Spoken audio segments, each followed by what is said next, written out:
fine. Okay, so here are the rules of engagement. Everybody's microphone is off. Everybody's video is off, except for Anne.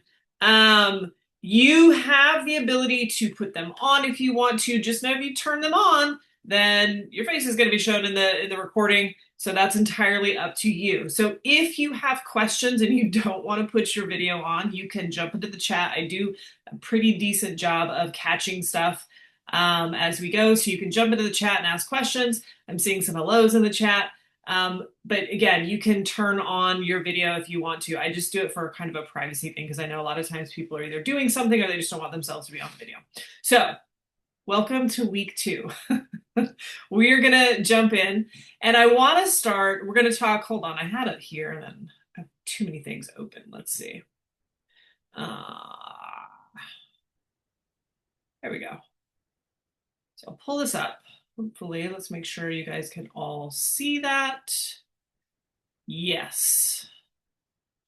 Okay, we've got the chat in. Hey, Lisa. All right, so welcome to week 2. Today we are going to talk about fueling fat loss without giving up the foods you love.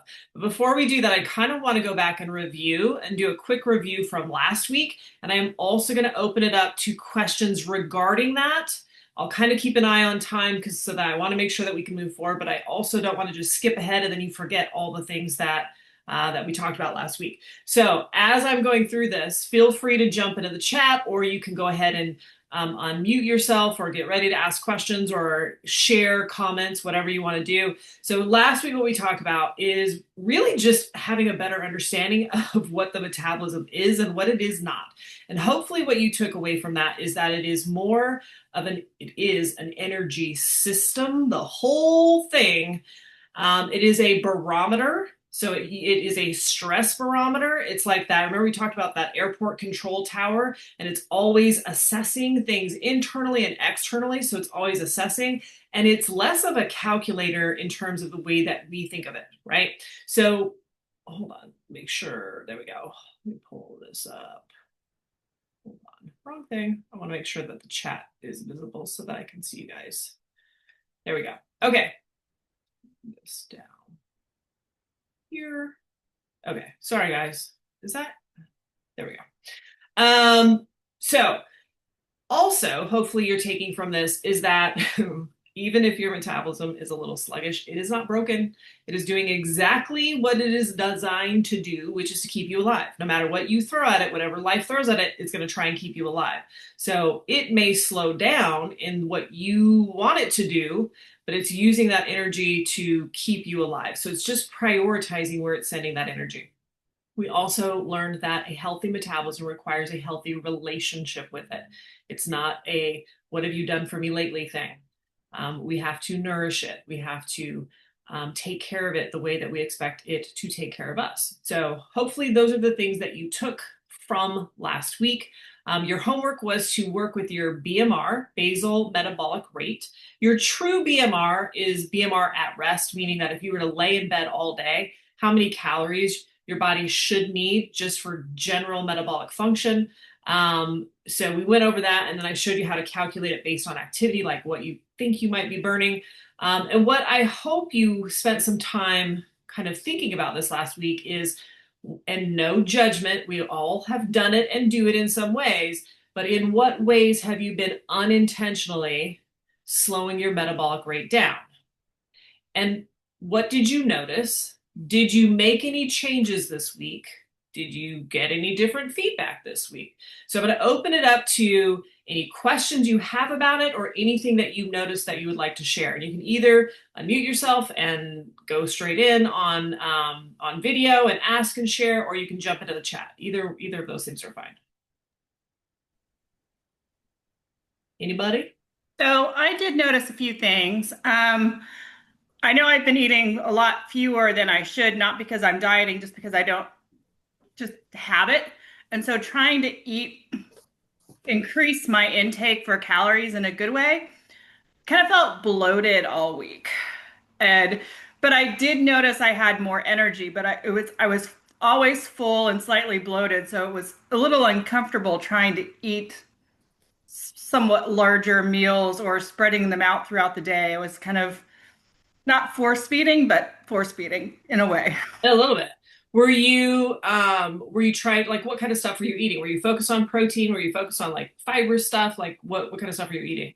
A little bit of mix. I mean, I'm primarily pescatarian, so beans and nuts and quinoa and vegetables, and I have eggs for breakfast, so I was adding like avocado and hummus and tempeh bacon to that, and so just trying to add little things like that. And then I picked up some of the Nature Valley protein granola bars to have those as snacks, kind of mid-morning and post-workout before dinner, and trying to up things that way. But a lot of my salads and vegetables don't have a lot of calories, so I was trying to add other things that are maybe a little bit more substantial than my normal have a salad with veggies on it. Yep. So I'm really glad that you brought this up because this happens all the time. It's one of the first things that my clients notice, one-on-one clients, when we start working on macros and we start to shift things a little bit and we start focusing on their caloric goals and their macro goals, is all of a sudden they're like, there's no way I can eat that much. They're like, I am stuffed. And they're maxed out, nowhere near where ultimately we want them to be. And the reason for that is that when you're eating less nutrient dense foods, it's way easier to get more calories versus what like you were talking about. When you're eating very fibrous foods, when you're eating protein based foods, they're very nutrient dense. It does not take very much of them before all of a sudden you're satiated.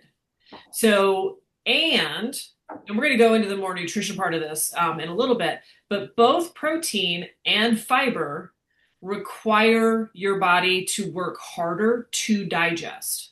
They're harder to digest.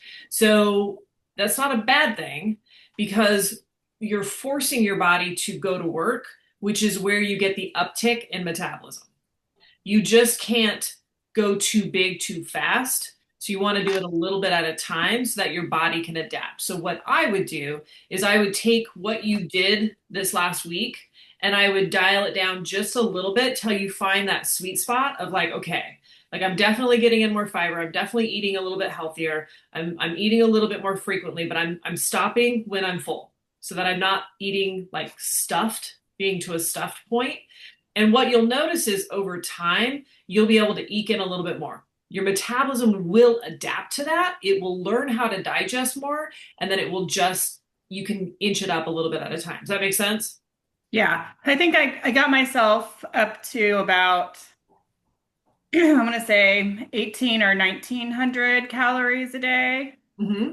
with my workouts. On the days I didn't work out, I ate a little bit less. Yeah. But so my BMR is about 1470. So I was with working out 2, 3 times a week. It's supposed to be about 2000. Uh-huh. I've hit 2000. So just so I understand, the 1490 or whatever that number was, that was at rest, right? That's like Yeah, completely no yeah, activity. And then the right. other one, the 2000, is like you just living your life and working out and things like that. Correct. So if you can get to that 18 and 1900 consistently over time, so keep in mind that these numbers are not 100% accurate. They're just going to be accurate to themselves. So you want to look at it over time. I would just stick this out and see like, okay, can I stick to this 1900? And as I'm making sure that I'm consistently lifting weights, because strength training will require more calories. So if I could eke that up and then sustain that amount, you're sitting in a really good place that if you wanted to go into a deficit to get rid of some body fat, you'd be in a good place to do so. Yeah. I did notice more, did have more energy, and I felt more clear, like mentally clear. So there was upside to it. For sure. And it's the so especially like you said that all of the things that you're talking about are really good carbohydrate sources, right? So now all of a sudden, and that's kind of that sweet spot with carbs where we don't want too many, but we also want to make sure we're getting enough because that is your body's fuel source and your cognition will take a dip when you're not getting enough. So that was good. Good share. Love it. Anything else? Anybody else want to share? Any other questions that you have before we move forward? I just Yeah, have Oh, sorry, go ahead. Yeah, Jen, real quick. I I am in that range that puts me in the pre-diabetic, you know, category. Um, as much as I've been really focused on my protein and more vegetables, and I find that in the afternoon and evening, I am just like foraging in the kitchen for my carbs. And it's the strategy of making it more difficult to eat the empty calories, by just not even having it in the house. Mhm. But so what I do have is breads, sourdough or gluten-free. And and then if push comes to shove, I'm munching on nuts, more than I think I really should. So my question is, I mean, I know carbs are important. You just said that. I am I'm trying to figure out how to satiate my desire for carbs without, tipping over and going overboard on, eating multiple slices of bread, for Yeah. example. Yeah. And it honestly is going to be detective work. And so just so you guys know, when you're asking these questions, I don't know everything about you. I'm giving you general suggestions. So just I'm not diagnosing anything. I don't have enough of your information, but I'll give you kind of some general, I think, things on Right. where you might want to look. First thing to understand is that as we age and estrogen drops off, your cravings for things like carbs will go up. It's a stress response. So just so you guys know, carbohydrates lower cortisol. So when you're in a stress, it's not just a behavior thing, it's a biochemical thing where your body's like, I need to calm down. I'm feeling stressed, I'm feeling anxious, I'm feeling whatever. Your body will say, hey, eat carbs, it'll make you feel better. It literally will it'll give you a little dopamine hit, it'll make you feel better, and it will actually lower cortisol a little bit. Your brain knows that. So as estrogen lowers, there's a little bit of a stress response. I'm going through it right now where I'm like, I've never craved stuff like this before. And it's just because there's an estrogen drop. So that could be part of it. And then the other thing that I would look at, I can't see you, but I think it's Jennifer. What I would look at is I would look at what you ate for breakfast. I would look at what you ate for lunch. And I would make sure that those things were balanced.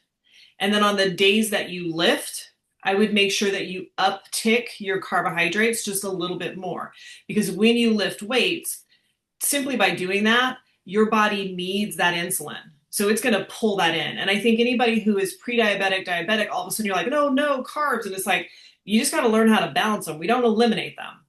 Because what happens is when you eliminate them, and if your blood sugar is too low, cortisol will come and rise to push it back up. So it doesn't really work anyway.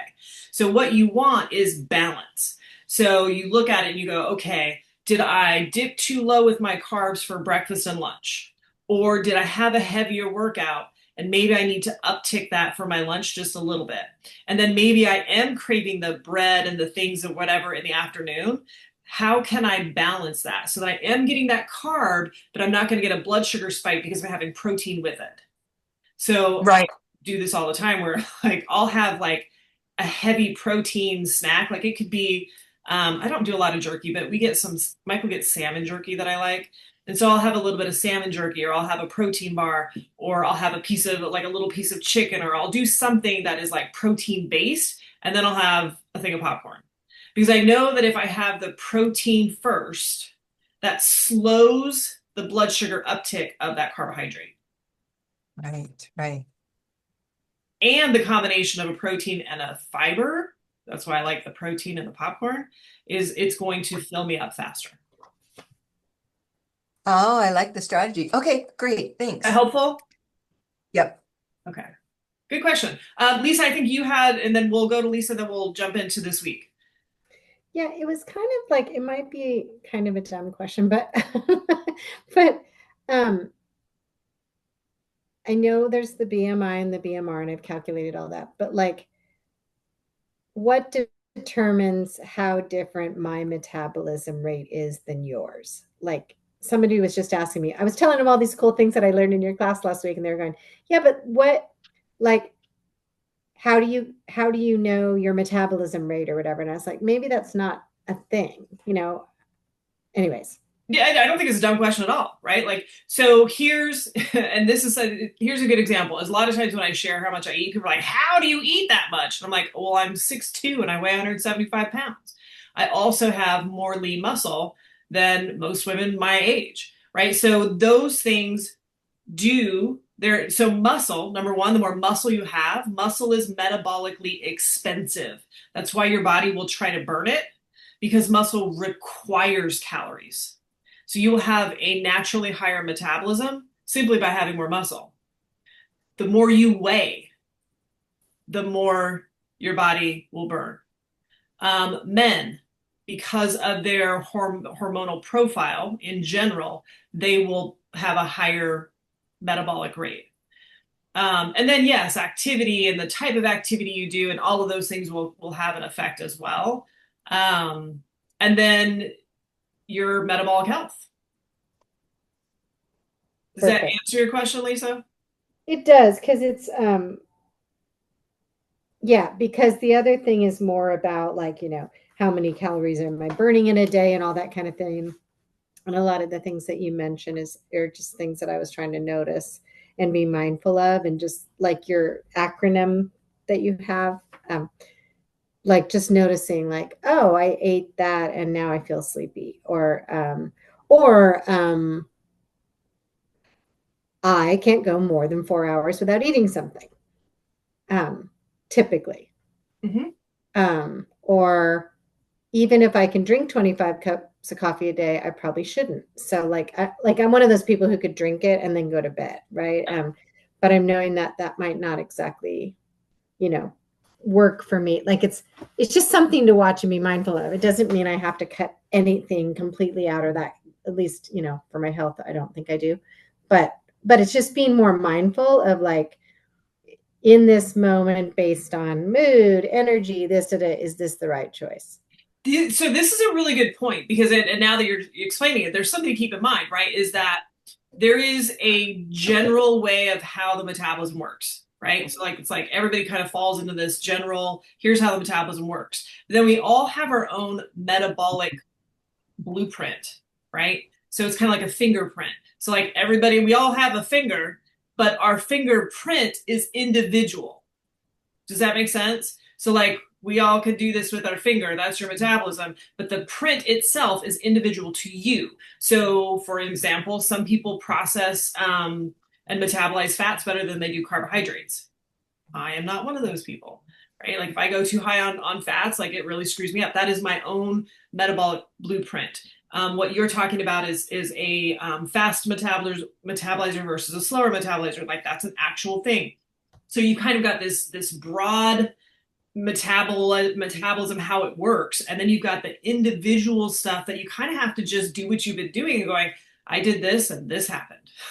Okay, now what am I going to try? And you just have to be willing to be a little bit of a detective. So good job. All right, we are going to jump forward so we can get into this next week. These are all really good good points. I'm glad you guys brought them up. And then we will open it up for questions as we go forward. So this week, we want to go more into, okay, how do I not, how do I fuel my metabolism? How can I fuel this for, I'm going to say fat loss, because at the end of the day, anytime a woman comes to me and says, I have a slow metabolism, it's because she's trying to lose fat and she can't. And she's just like, metabolism is slow. And that's what she means, right? Now, what you guys have probably seen online and with other coaches and things like this is this whole like, you know, is it hormonal balance or is it a calorie deficit? Have you guys heard this or seen this before? Like everybody's like, it's just calories. That's all that matters. And other people are like, no, it's hormones. I'm going to explain this to you. It's both. You need both. You need to have what we call hormonal balance. And I use air quotes because there is no actual hormonal balance. Hormones shift all over the place, but we want them to kind of work together and be synced together and be optimized. We want them in their lanes, right? We want them working the way that they are designed to work. So we want that. And you also have to be in a caloric deficit in order to lose fat. Those two things have to happen. Here's the thing.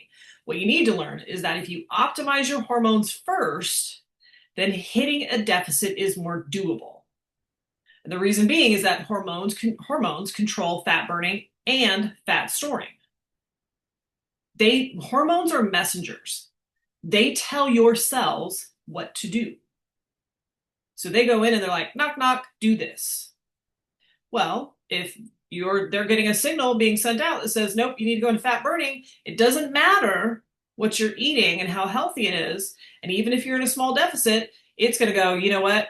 We do not have what we need to go into fat burning. We're going to go into fat storing. We'll talk a little bit more about how that happens. Hormones affect everything, and they affect things like energy, hunger, and cravings. So if my hormones are not in a healthy state and I am having cravings like crazy, how am I supposed to stay in a deficit? You're not going to. At some point, you're going to crack. If your hormones are off, your results are going to stall no matter how clean you eat, because your metabolism is going to keep slowing down to match what you're doing. You can be in a deficit, but if those hormones are off too far, your body will not go into fat burning. So we need to make sure that we optimize them first. They don't have to be perfect, but we need to optimize them first before we start to go into a deficit. So here are the 4 hormones that matter most for fat loss. And I don't know if you guys can see. Let me move this over here. That's a little better. I think that gets in the way of the recording. This is what we call the hormone hierarchy. And if you look at this little triangle, this is what matters most when it comes to your metabolism and fat loss. So you've got at the very bottom, leptin and ghrelin. We're going to go through these. And that has the greatest effect. They have the most impact. Then you have insulin and cortisol. They have the second most impact. Then we go into thyroid, which most people think, oh, it's my thyroid. It could be, but I guarantee you if your thyroid is off, then your leptin, ghrelin, insulin, and cortisol is off. They have to be, because that's the order in which they go. Then you've got adrenal function. And lastly, my midlife ladies, it's your sex hormones. They have the least impact. They do have an impact, but the least impact on your ability to burn fat. And what's great about this is that when you balance the ones on the bottom first, the upstream hormones start to align automatically. Now, if you guys remember, I shared a story with you of the client. She's been with me for a couple months. And when she came to me, she is 72 years old and thought she had a weight loss issue. She does not. It's a composition issue. But one of the things was that her hair had been falling out for years. Her hair was very thin and very brittle. And a couple of weeks ago on her check-in, she was like, oh my God, my hair is not only not falling out anymore, it's growing back. And when I saw her, I could tell, like on a Zoom, I'm like, oh, like her hair is definitely growing. That's how quickly it's happening. So just so you know, the whole hair falling out thing is indicative of thyroid function. We weren't working on her thyroid. I have not touched her thyroid. The hormones that we have been working on are her leptin, ghrelin, insulin, and a little bit of cortisol, because insulin and cortisol work together. So all of that is upstream. The other thing that will happen too, not to scare you off, but as these hormones start to balance out, it is not completely out of the realm for a woman who had stopped having periods to all of a sudden start having them again, because the body is safe. It's safe. It's like, oh, well, it's a safe place. So, we can go ahead and get this going again. Because remember, the metabolism cares about 2 things, survival and reproduction. So if it's not safe, it cuts reproduction, which can send you into an earlier menopause. Once it's safe, cycle starts back up again. All of a sudden, you're like, I'm having periods again. It happens probably more often than women would really like. But it is a signal of a healthy, indicative of a healthier metabolism. So let's go through these really quick. Leptin and ghrelin are known as your hunger and satiation cues. And it's really easy to remember because ghrelin, hungry. If ghrelin is off, it's sending hunger cues and it will affect your blood sugar and insulin and start to promote fat storage. So we don't want that guy to be too high. Leptin regulates satiation and fat burning. So when leptin is balanced and leptin is high, and this is part, we talked a little bit about this last week, this is part of what GLPs do, is they make sure that your body is producing enough leptin so that you feel very satiated. And because of that, you will also get signals to the brain regarding energy balance. So it's not, I don't want to confuse you and say it's not a fat burner. What it does is it sends a signal to the brain regarding your energy balance and says, okay, we can go ahead and safely burn. That makes sense. So those two things have to be in a good place. And you'll know that they're in a good place based on energy, hunger, and cravings. If those are off, the first thing you should look at, and we're going to get into the nutritional aspect of it, is something's off with that. Then we go up to insulin and cortisol. And these two work kind of together. So insulin manages blood sugar and fat storage. Cortisol is a fight or flight hormone that, when unchecked, puts your system into fat storage. Now, I want to be clear, there are no good or bad hormones. Cortisol is known as the stress hormone. It's bad, and it's actually not. Your body needs cortisol, very much so. It is the fight or flight hormone. It's what wakes you up in the morning. If you didn't have cortisol or an alarm clock, you'd be dead. It regulates so many different systems in your body. And cortisol, along with a couple of other hormones during your workout, actually helps you burn fat. So cortisol is not the bad guy. That's why they call it the Jekyll and Dr. Jekyll, Mr. Hyde, because it is very, very beneficial. It's when it's up there prolonged or out of its circadian rhythm, then we have a problem and it puts you into fat storage. Also want to point out, this is a very simplified list. All of these hormones are necessary for survival, so we're not trying to eliminate any of them or have any of them go out of whack. We just want to get them into more of a balanced state. All right, let's start with leptin and ghrelin. Here are ways that you can start balancing both your leptin and ghrelin. Number one, stop skipping meals. Please, for the love of God, please stop skipping meals. I know that there are those who will swear by intermittent fasting, and if it truly, truly is working for you, number one, you probably wouldn't be on this call. And great, it works for you. But for the vast majority of women, especially in midlife, all it does is it does two things. Number one, it makes you hungry later in the day. So you end up eating all those calories up anyway. Which then you're eating more calories at once, which makes it harder to digest, which then affects blood sugar, and it creates a stress response. So you're getting a stress response and a blood sugar response. Please stop skipping meals. You want to make sure that you're getting adequate sleep. If you're not getting adequate sleep, this is when your body goes into recovery. So now you're in a stress response. So now cortisol and insulin are going to be off. Your workouts, we want the Goldilocks zone. More is not better.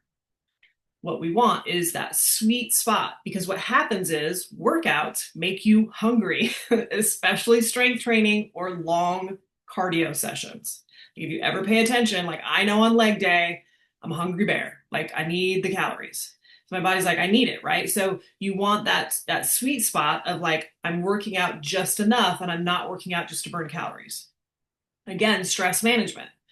This doesn't mean that you eliminate all stress from your environment. You can't. But what you want to do is learn what stress tools work for you so that you can manage that stress.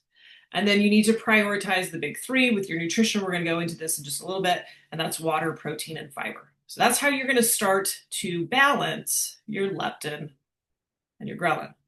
Now, insulin and cortisol, again, we want balanced meals. So especially for blood sugar, right? We want protein and fiber focus, as we were talking about with Jennifer just a little bit ago, is that you want to take a look at your plate and go, okay, do I have a solid protein source? Do I have a solid fiber source? And then do I have a little bit of carbs in there?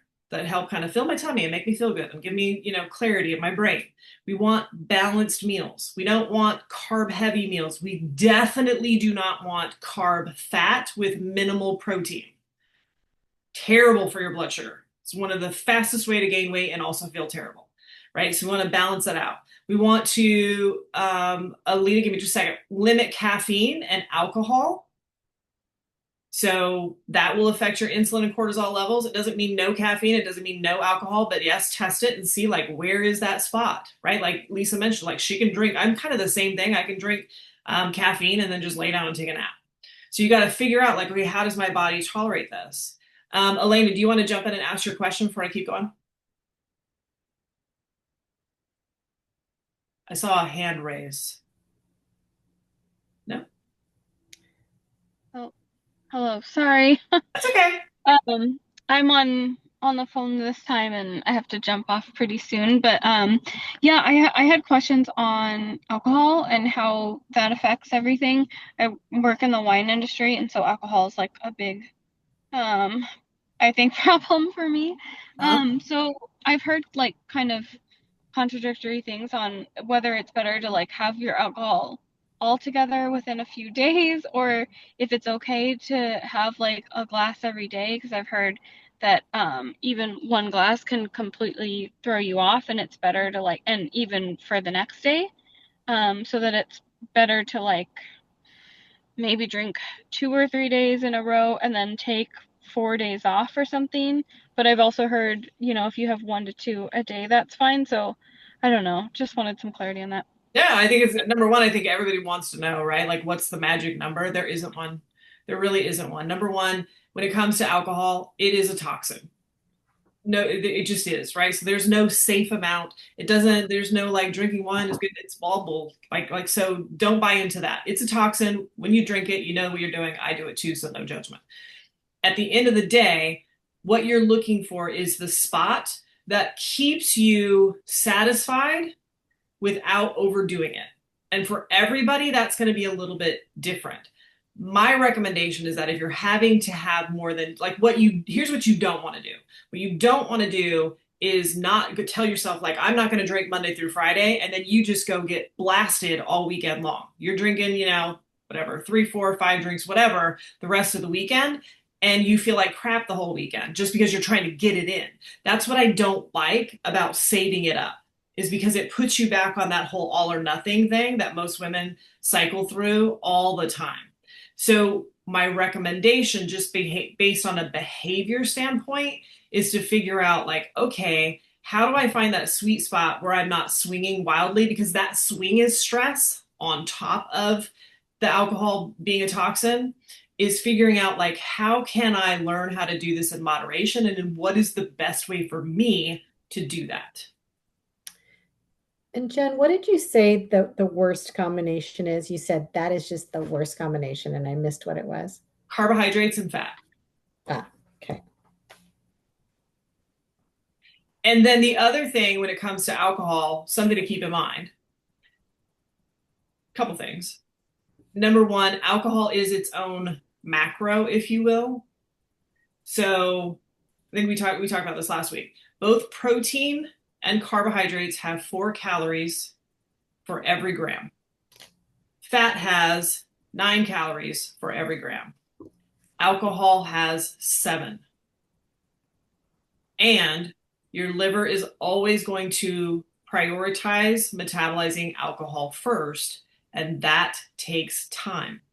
Now, the problem with alcohol, above and beyond the obvious, is that it also lowers your inhibitions. So all of a sudden, you're like, let me just snack, right? So now you're snacking mindlessly while your body's still trying to metabolize the alcohol.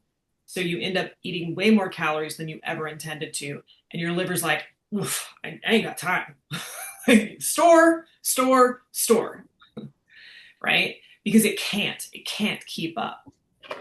So does that help, Elena? It really is just a matter of being like, okay, like who do I want to be? I would say that should be your first question, is who do I want to be?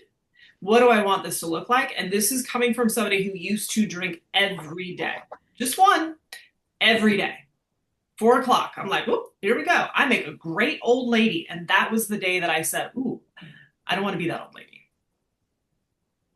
I don't want to be that 4:30 cocktail. And I made a decision. And now I'm not. But you have to decide who you want to be and then change the behavior to match that.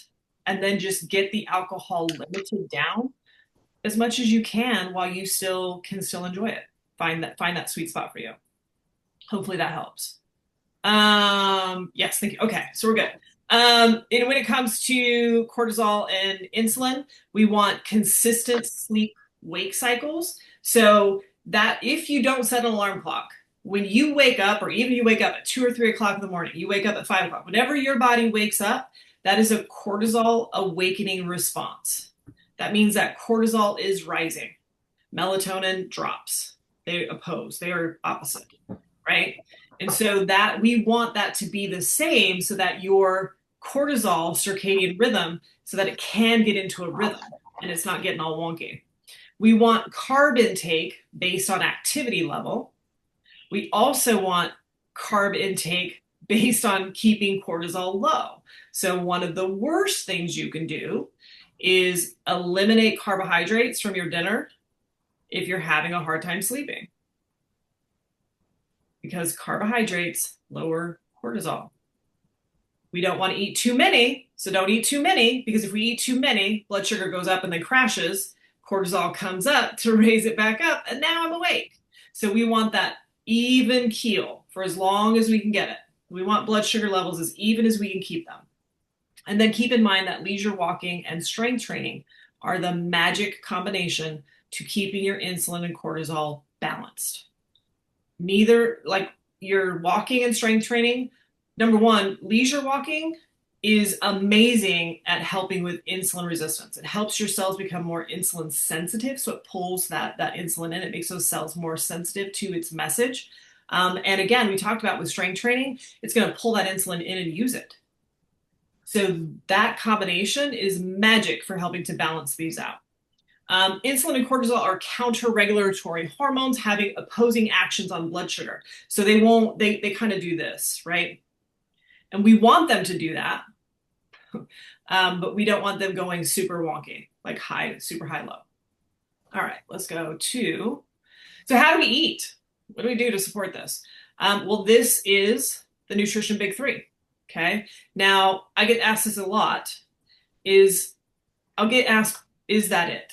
So when I start with a new client, it's like, I give them the things that they need to work on. It's usually just one or two things, not even all three. And they'll be like, that's it. And I'm like, yeah, that's it. And here's why. Not all nutritional decisions carry the same weight and impact. I used to make a big joke about ketchup online. Like, oh, everybody's worried about the sugar in ketchup. And I'm like, I promise you it's not the sugar in your ketchup that is the problem, right? And while, yes, eating organic is helpful, it doesn't have the biggest impact. It's a thing you layer on later. Whole foods, all fantastic. It is the thing you layer on later. I'm going to give you the 3 things that have the biggest impact on those hormones that we just talked about. When you get good at those, you can layer other stuff in.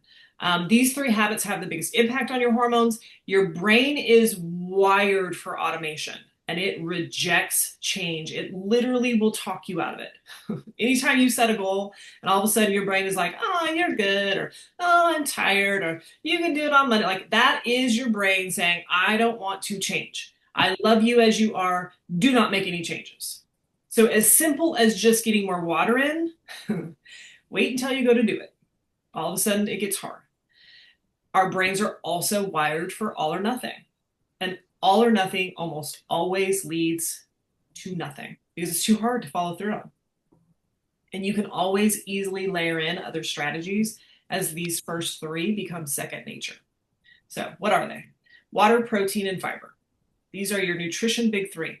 And once you get them and you're humming along, anytime you notice that you're starting to get off, these are the 3 you're always going to go back to. Never fails. When I have a client who's been going, blah, blah, blah, blah, and they're like, I don't know what happened. Like, I'm feeling like this and blah, blah, blah. First question I'm going to ask is, how much water are you drinking? How much protein? How much fiber?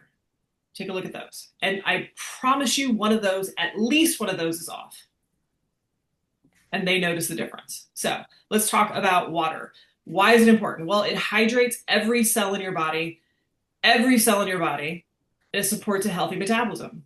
Things slow down when your body does not have enough hydration. Being hydrated helps curb hunger and cravings. Some of you might have seen this online. You think you're hungry, go drink some water. You might just be a little dehydrated, right? Your body, and it will ask for it. And what will happen is that because sometimes we forget to drink water, the brain knows that if it has to, it can get a little bit of hydration from food. So it's like, hey, make her hungry. See if we can pull some water from that. Water is also going to help with digestion. So if you're having issues, if you're not going to the bathroom every day, we need to detoxify. We got to get that stuff out. Yes, you should be going to the bathroom every single day. Make sure that you're getting enough water. Now, a good rule of thumb is half your weight in ounces, which may seem like a lot to some of you. If it is a lot, I don't recommend you jumping up to that amount immediately. I would, do a little bit at a time. Let your body adapt and make sure that you're getting electrolytes in there if you need them. And you'll know if you're drinking water, if you uptick your water a little bit and you're just like peeing it right back out, that just means that the cell is not absorbing it in and it probably could use a little bit of electrolytes. Doesn't mean a lot, but you might need a little bit. Fact or fiction around still water versus sparkling water. See things that say carbonated water isn't great for the body. It depends on it's a good question. This is going to fall under the rule of what has the most impact. So carbonated water, is it flavored? Does it have sugar alcohols in it? None of that's not good for your gut. That's actually kind of hard on your gut. The carbonation itself. So like I'm right now, just, like this is like carbonated water with a little bit of mixer in it. Just a little bit, like I put like maybe an ounce in there, and it's just sweet enough to give me kind of a refreshing kind of drink without me drinking alcohol. But I'm only drinking a little bit. I don't know if you guys can see. I kind of am done with it, and the reason being is that my body doesn't like carbonation. My gut starts to expand. I start to feel full, and I'm like, I'm good. So there is that. But then you go, one of my coaches who is super lean drinks a ton of LaCroix. That's how she gets her water in. And if that's how she gets her water in, who cares? So you have to, that goes back to the not all decisions have the same impact. Does that help? Good on water? I think we're good on water. All right, let's get to this protein one. This one's going to be the one. Protein does a lot. It helps preserve and build muscle. Your body wants to get rid of that just by nature. It wants to get rid of that. And as you age, it definitely wants to get rid of that. Protein helps increase your metabolic rate. And it does that because it is harder to digest. So your body has to go to work to break that protein down. Protein helps slow the uptick of blood sugar. So you can do this with a meal.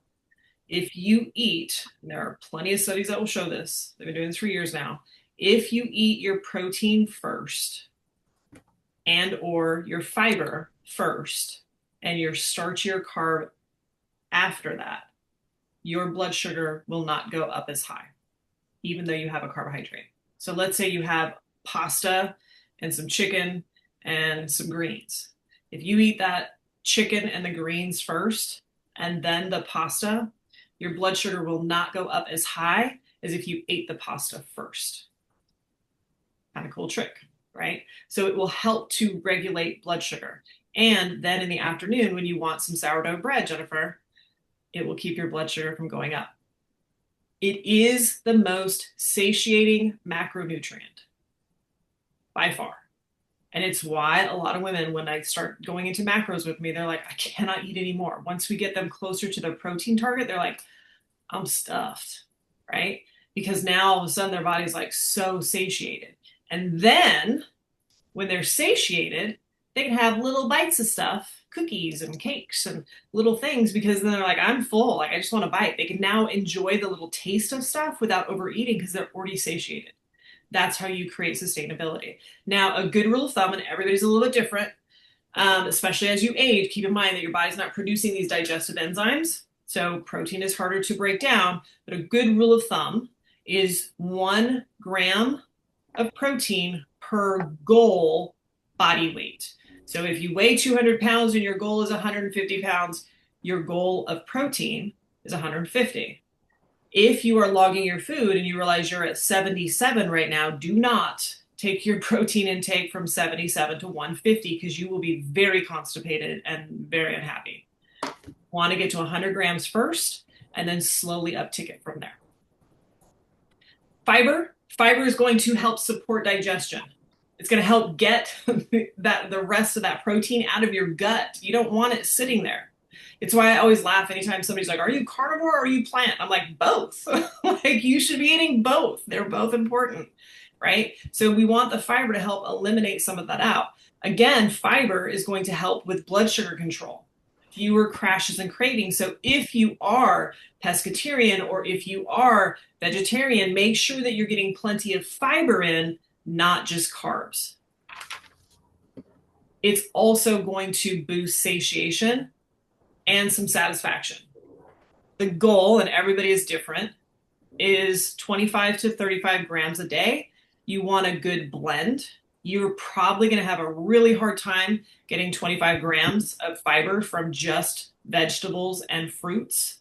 I see it all the time. We're like, like I stopped pooping and I'm not hitting the 25. And when I look at their food log, it's because they've eliminated all bread, grains, beans, right? Because they think they need to lower their carbs. I'm like, no. You want the grains in there. You want the lentils. You want those things in there because they're different types of fiber. You want both. So you want 25 to 30, 35, getting a good mix of all of those things. All right, let's put it all together. Okay, we're good on time. Here's how this works. We want to balance hormones first. Again, there is no sweet, perfect spot with hormones. They 100% move around all the time, but we want them in a good rhythm and in their ranges where they are healthy and metabolically healthy. We want to eat in a way that regulates our hormones on a daily basis. And this, I think, Lisa, you were talking about, the SHMECT, right? Sleep, hunger, mood, energy, cravings, digestion. That is your hormones talking to you. So if one of these is off, all you have to do is look and go, okay, what were my workouts look like? What is my sleep like? Do I have a good sleep routine at night? What do my meals look like? And then you just start to adjust a little bit and see if you can get those to fall into line. We support your metabolism by fueling it with high nutrient dense foods. And then you can sneak in all these other foods in moderation. But we start with the big three, the things that matter most. And if it's drinking LaCroix to get your water in, then that's what you do. Then you can layer in other stuff. Maybe I had I don't train a lot of men, but I had a man come to me and ask if I would work with him. This is probably 4 years ago. And he would drink a lot of LaCroix.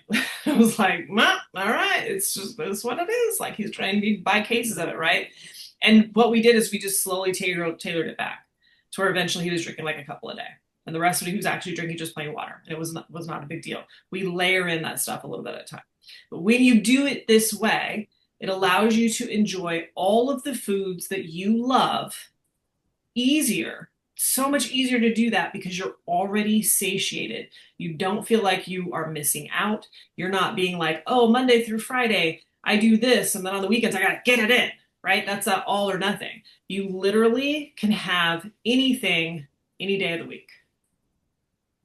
But you just make sure that you're satiated first. So like when I go to Arizona, when I went for those who know, when I was out in a van with my family for 10 days, I got up and every morning they're eating like donuts and like all this stuff. And I knew I'm used to what they eat and I came prepared. And it's like protein shake first. And then I'm going to have a bite of donut and I'm fine. I never missed out. I had candy. I had little sips of shakes, these delicious shakes that we found. Like, it was amazing. But I always just made sure that I was super satiated first. So that way I can have a couple bites and be like, I'm good. Thanks. That's how you do it long term. So here is your homework for this next week. I want you to somehow track how much water, protein, and fiber you're getting daily. Now you can do this a couple ways. One, yes, you can log it. You can get on MyFitnessPal or whatever tracker. And if you're used to tracking and you want to do that, great, do it. And even if you're like, I don't want to have to track, invest 2 weeks into tracking. If you commit to 2 weeks of tracking, you will find out a lot about yourself. No judgment, no shame. We're just looking for numbers. We just want data. If you don't want to do it on MyFitnessPal, just get a little notebook out and like try, like, okay, like, right. And all of a sudden you're like, oh, I'm only getting 50 grams of protein. I should be at 160. Like, right? Yeah, that's a problem.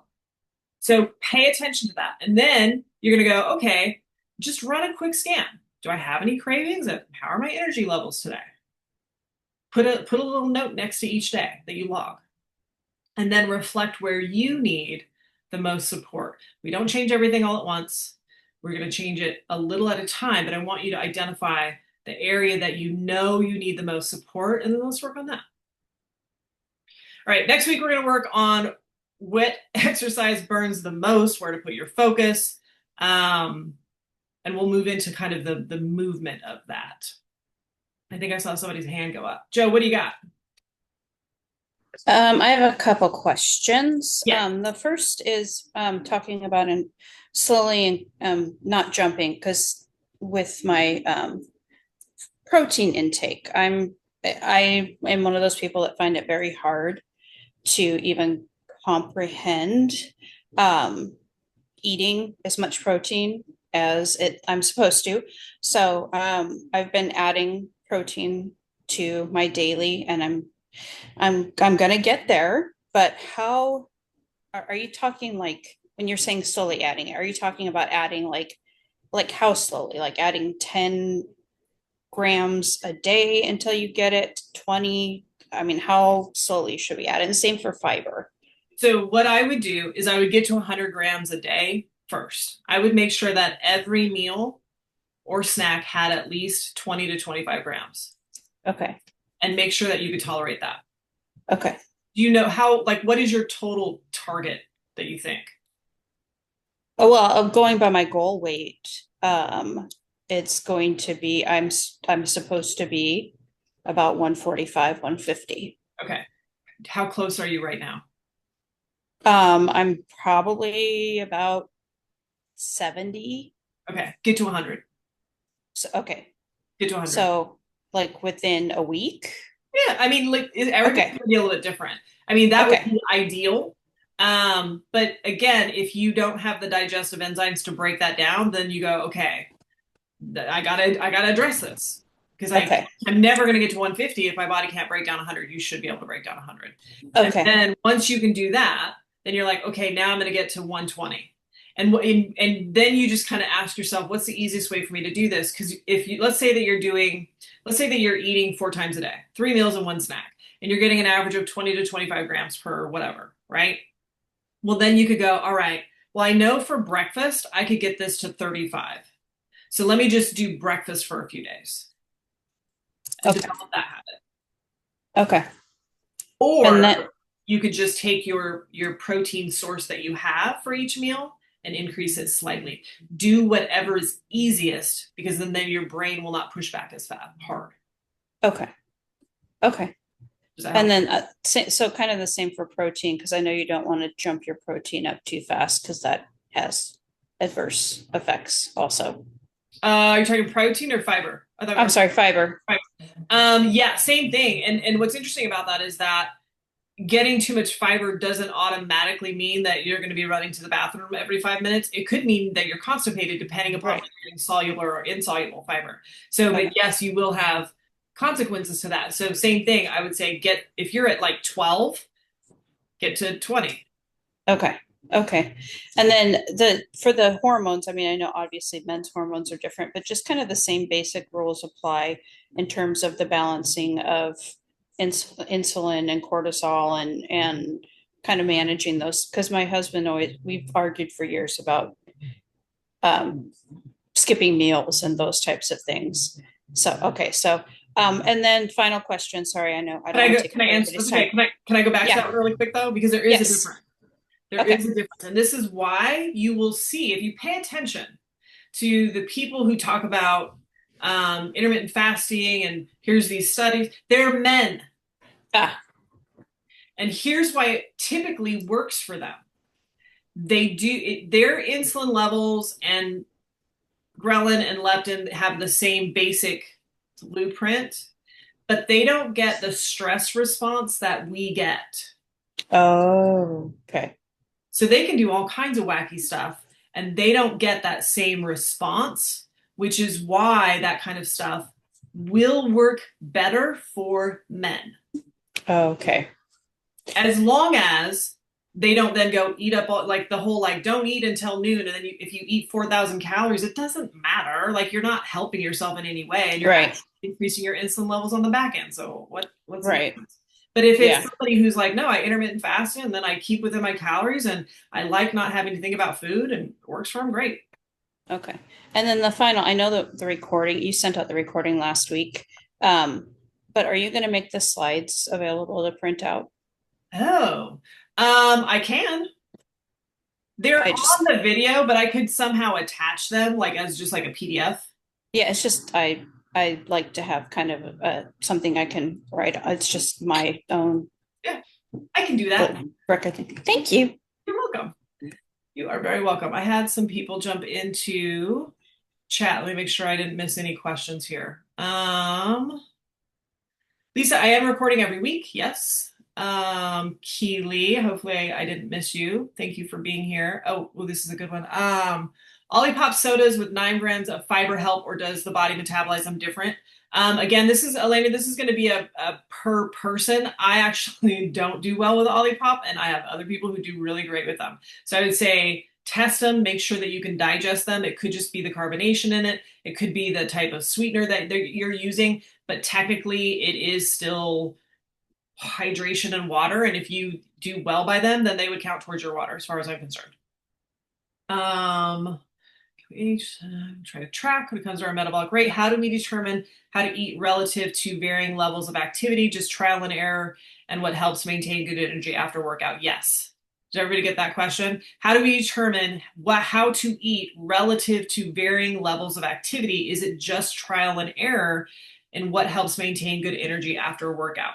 So kind of loaded question. Yes, you're going to pay attention to your energy levels, your craving, things like that. And then over time, at some point, if your goal is fat loss, you have to get your intake closer to what your activity tracker is saying you are, within at least a couple hundred calories. Does that make sense? So if my tracker is saying I'm burning 2,000 calories a day, and once I start tracking food, if I'm eating 1,500 calories and I can't seem to eat anymore, then you need to slowly reverse those calories up a little over time until you get to that 2,000 calorie, or at least 1,800, and maintain that for a little bit before you go into a deficit. And along the way, Kelly, then you're paying attention to energy cravings, digestion, all of that. That's why we stair step it. So is it Fitbit that you like to use? Because I have my Aura Ring, but I don't. I'm just trying. I think that I need a better activity tracker. I will say that they are different because I have had an Aura Ring before. But again, they're both going to be inaccurate slightly. So as long as you're using the same one every time, it doesn't matter. Got it. Good question. So I think you mentioned next week you're going to talk more about types of exercise, right? Did you say that? Or am I Yes. making that up? Nope. Okay. Yeah. And then, because you'll get into like nutrition related to like before and after, right? Like before and after exercise, or we can go into it. So write down any questions that you have. I'm going to try and stay a little bit more focused on that, but we can add some of that in. And then if I don't answer it, just make sure you circle back. We'll talk a little bit about that. I saw, Lisa, I think you said BMR calculator shows how to increase based on exercise. Did you use that? Yeah, I was just looking at it, and it gives a definition of what like moderate, intense, or whatever exercise means. And it looked like basically, for each category, it's going up like 200 calories, right? Like it just depends on what you're doing. Obviously, strength training for an hour is different than running a marathon. I mean, I get that, but just generally speaking, it sort of looked like it graduated as you increase your exercise. It kind of graduated in like 200 calorie increments. Yeah. So, and again, and I see that you're trying to help Kelly out, so thank you. You're looking at big view, right? We're looking at the trends. So you do have to invest a little bit of time to figuring this out. Real quick, I want to get to all these questions. And if you guys have to jump off, I'm not going to be offended at all. I know it's 6 o'clock, but I also want to answer the questions. I take plant-based protein with 20 to 30 grams of protein. I'm going by the nutrition table on the container. Plant-based protein is a complete protein. Yes. Question. Do vegetables in a smoothie count as fiber sources? So first question, is plant-based protein a complete protein? No. But again, let's go back to the rule of the big three. If you don't want to take animal protein or you can't digest whey, then it doesn't really matter. It's missing things like leucine, so it doesn't have a complete amino acid profile. It's kind of why a lot of times people will say your collagen doesn't count towards your protein, and that's not true either. It's not a complete protein, but it doesn't mean that it doesn't count towards your protein. It just means that you probably should find ways to get that in. It can still count. So if you don't want to, if I can't digest whey, right? And to get like for a long time, last couple of years anyway, I've been using a beef protein because I can digest it, but it's also $70 per package. Yeah. At some point I'm like, all right, we got to figure out how to mix some plants in here, right? So do what you have to do to get those numbers. That would be how I'd answer that, Jennifer. And vegetables, yes, when you put them in your smoothie, calculate how much fiber they have in it, and absolutely it counts towards your fiber for the goal. What is the formula for fiber, water, protein again? Beth, fiber, we want 25 to 35 grams. Water is half, again, rule of thumb. It's a little different. Fiber is 25 to 35 grams. Water is, good rule of thumb, half your weight in ounces. And protein is 1 gram per goal body weight. Lisa, me too. She says I'm hungry. Oh, Beth is too. I know it's like 6 o'clock. It's time to eat. All right. Real quick. Any other questions? Are we good? I have one more question. Why is everyone recommending creatine? And I noticed I got the amino acids, and even at the little scoops in it, the scoop in it is not like a protein scoop. You know, protein scoops like this, the little teeny one. And you said don't do too much, like, you know, so I did like a half.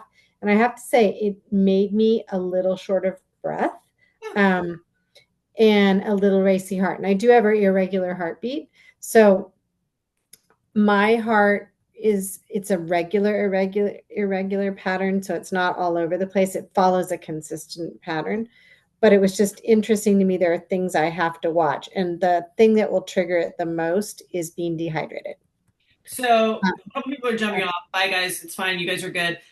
Lisa, I need you to go back and check the BCAAs that you got and make sure it does not have caffeine in it. So if it says BCAAs and energy in it, then that means it's got caffeine in it, and that would do that. The other is that don't put it in a small glass of water. I put mine, when you guys see me carrying around that Stanley, that's what I put mine in. And it's plenty sweet, and I don't do a full scoop. So make sure that you're getting enough water with it. And I don't slam it. I drink it over several hours. So I would try that, but double check on that caffeine. And I think you made a good point. I think I had it in the evening, which was not my intent because I forgot I had it. And then I drank it all. Mm-hmm. So maybe it's something, to your point, sipping it more gradually. Yes. Okay. All right, guys. Good questions. Thank you for being here. I will see you guys all next week.